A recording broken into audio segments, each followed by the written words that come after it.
ভগবানকে ডাকে। কয় প্রকার ব্যক্তি? চার প্রকার। আর্ত। এর মধ্যে প্রথম হলো আর্ত। আর্ত মানে হলো দুর্দশাগ্রস্ত, যিনি বিপদে পড়ে ভগবানকে ডাকে, যিনি বিপদে পড়ে ভগবানকে ডাকে। দ্রৌপদী, কথাটা লক্ষ্য রাখো, দ্রৌপদীর যখন বস্ত্র হরণ হচ্ছিল, দ্রৌপদী কিন্তু প্রথম অবস্থায় ভগবানকে ডাকে নাই, নিজেই চেষ্টা করেছিল দেখি আমি প্রতিরোধ করতে পারি কি।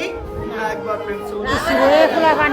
অনেক চেষ্টা করার পরে দ্রৌপদী বুঝতে পারলো যে আমার পক্ষে ওই দুঃশাসনকে এড়ানো কখনো সম্ভব না। তখন একদম দুই বাহু তুলে একজনকে ডেকেছিল, তিনি কে? দীনবন্ধু, প্রাণবন্ধু, নিকটের বন্ধু, সুরীর, তাকে ডেকেছিল।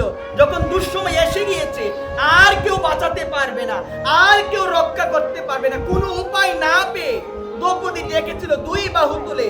কাকে ডেকেছিল? দীনবন্ধুকে ডেকেছিল, আমার ভগবানকে ডেকেছিল। আর ভগবান তখনই তাকে বস্ত্র প্রদান করেছিল, এমন বস্ত্র প্রদান করেছিল, মহাভারত বলল 1,00,000 বছর ধরে টানলো ওই বস্ত্র শেষ হবে না। একবার রাধে রাধে। তো প্রথমে তো ভগবান দেয় নাই, প্রথমে কিন্তু দেয় না, কারণ প্রথমে তার সম্পূর্ণরূপে বিশ্বাস ছিল না। এক হাতে ধরে রেখেছে তার বস্ত্র, আরেক হাত দিয়ে তুলে ভগবানকে ডাকছে। তো ভগবান বলছেন, যে ব্যক্তির বিশ্বাস সম্পূর্ণরূপে আমার প্রতি হয় না, তাকে আমি কিভাবে রক্ষা করি? যে ব্যক্তি সম্পূর্ণরূপে বিশ্বাস নিয়ে দুই বাহু তুলে আমার কাছে আত্মসমর্পণ করে, আমি সেই ব্যক্তিকে উদ্ধার করি, বলো না?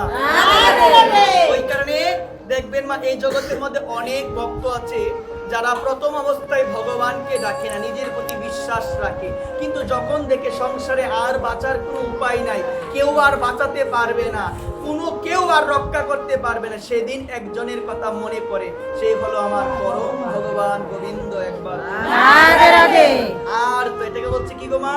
আর্ত মানে দুর্দশাগ্রস্ত, বিপদে পড়ে আমি ভগবানকে ডাকলাম। তারপরে বলছে অথার্থী, যিনি কোনো ইচ্ছা পূরণের উদ্দেশ্যে ভগবানকে ডাকে। ওইরকম লোক আছে কি জগতে? একটা ইচ্ছা মনের মধ্যে আসলো, ভগবানকে ডাকলাম, ভগবান তোমাকে আমি ডাকছি, তোমার নাম করছি, তুমি আমার ইচ্ছাটা পূরণ করে দাও। ওইরকম লোক আছে কি? অনেকই আছে মা, অনেকই আছে যে ইচ্ছা পূরণের উদ্দেশ্যে ভগবানকে ডাকে, আর তোমার ইচ্ছাটা পূরণ হয়ে গেল, তুমি আর ভগবানকে ডাকো না, ভুলে গেলে ভগবানকে। অনেক লোক আছে ইচ্ছা পূরণের উদ্দেশ্যে ভগবানকে ডাকছে। আর তো অতার্থী জিজ্ঞাসু হলো অর্জুন, যিনি জ্ঞান লাভের উদ্দেশ্যে ভগবানকে ডাকে। অর্জুন ডেকেছিল জ্ঞান লাভের উদ্দেশ্যে, যার কারণে আমার অনাদিরাদি গোবিন্দ অর্জুনকে ভগবত গীতার জ্ঞান দান করার জন্য মনোনয়ন করেছিল, ভগবান তাকে ভগবত গীতার জ্ঞান দান করেছিল।